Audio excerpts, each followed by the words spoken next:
This is Walt Fritz from Foundations in Manual Therapy Seminar. Some of you might know me and how I teach manual therapy to speech pathologists and related professions for voice, swallowing, airway, oral motor, post-fibrosis, etc., etc.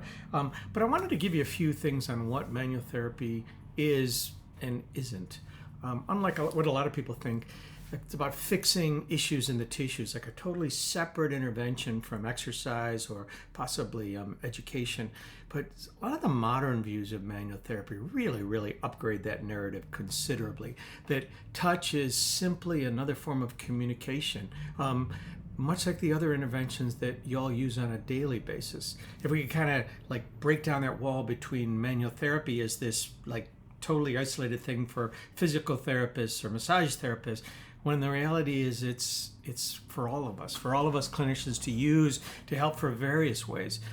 We're not fixing issues in the tissues. We're presenting the patient with another way to communicate and connect and facilitate change. You know, the speech pathology evidence for manual therapy really dates back to 1980 when Arnold Aronson first released the first edition of Clinical Voice Disorders. And, you know, manual therapy for voice disorders has been studied extensively since 1993 and continues this day as an effective intervention for various forms of voice disorders.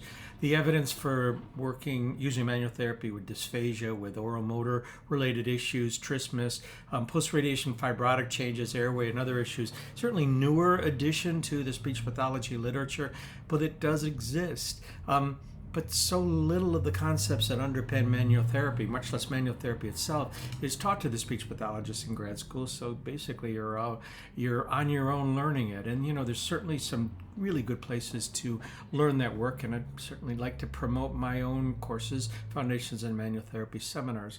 I think the one thing that I really define as a huge difference between traditional manual therapy, the way it's taught, and maybe manual therapy, the way I teach it, is manual therapy alone is an operator-driven intervention. The clinician is the expert.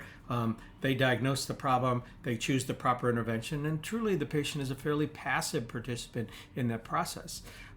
By the addition of shared decision making, which is something that my entire curriculum is steeped in. Shared decision making moves manual therapy from an operator-driven type of intervention into an interactor-driven interventions, where the two of us, me and my patient, we're both working to figure this out from an evaluation perspective as well as a treatment perspective.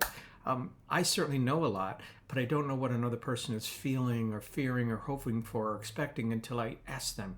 And the model that I teach is one that really draws out that participation from the patient to ideally form a more effective intervention. If you have any questions about the classes that I teach or where I'm going to be teaching, feel free to contact me through the website, waltfritz.com. There's pages there that list the introductory class and all the locations, the advanced class, as well as a lot of the different online offerings. I have some full-length courses in the online platform, as well as some shorter courses that might interest you.